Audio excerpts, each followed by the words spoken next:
Hello class, चलिए आज हम लोग पंजाब केसरी लाला लाजपत राय के बारे में जानते हैं। लाला लाजपत राय का जन्म जो पंजाब के मोगा ज़िले में 1865 में हुआ था, एक अग्रवाल जैन परिवार में, है ना। अपनी वकालत की शिक्षा पूरी करने के बाद इन्होंने हरियाणा के कई इलाकों में, कई शहरों में वकालत की प्रैक्टिस की थी। भारतीय राष्ट्रीय कांग्रेस में यह गर्म दल के नेता इनको माना जाता था। और लाल बाल पाल की जो त्रिमूर्ति थी, उसके एक व्यक्ति लाला लाजपत राय ही थे। और विपिन चंद्र पाल और बाल गंगाधर तिलक के साथ इन्होंने सबसे पहले, इन लोगों ने ही सबसे पहले पूर्ण स्वराज की डिमांड अंग्रेज़ों के सामने रखी थी। इसके अलावा लाला लाजपत राय की बहुत सारी कंट्रीब्यूशन है। इसमें स्वामी दयानंद सरस्वती के साथ मिलकर आर्य समाज में पंजाब को लोकप्रिय बनाना, लाला हंसराज और कल्याण चंद्र दीक्षित के साथ मिलकर दयानंद एंग्लो वैदिक स्कूल्स जो होती हैं उसकी स्थापना इन्होंने की थी।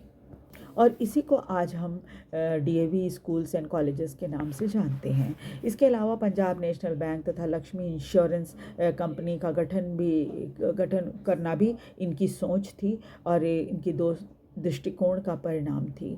30 अक्टूबर को जब ये लाहौर में साइमन कमीशन के विरुद्ध आयोजित एक विशाल प्रदर्शनी में शामिल हुए तो क्या हुआ, उसमें अंग्रेज़ों ने लाठीचार्ज करवाया था, जिससे वो बुरी तरह से घायल हो गए थे। उस समय उन्होंने कहा था कि मेरे शरीर पर पड़ी एक एक लाठी ब्रिटिश सरकार के ताबूत में एक एक कील का काम करेगी, ये उनका कथन था।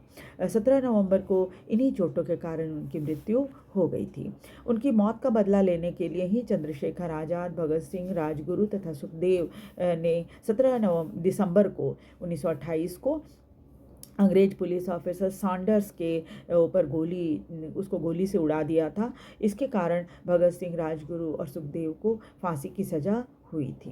भारत सरकार ने कई इंजीनियरिंग कॉलेज और कई संस्थान इनके नाम से खोले हैं, इनके नाम पर रखे हैं, जिनमें और इन्होंने इसके अलावा इन्होंने कई पुस्तकें भी लिखी हैं, जिनमें the story of my deportation 1908 में आया था, आर्य समाज 1915 में आया था, यंग इंडिया 1916 में आया था, अनहैप्पी इंडिया 1928 में और इंग्लैंड डेट्स टू इंडिया, ये भी बुक जो है वो इनके द्वारा ही लिखी गई है। वीडियो आपको कैसा लगा? वीडियो को लाइक और सब्सक्राइब जरूर कर दीजिए। Thank you very much.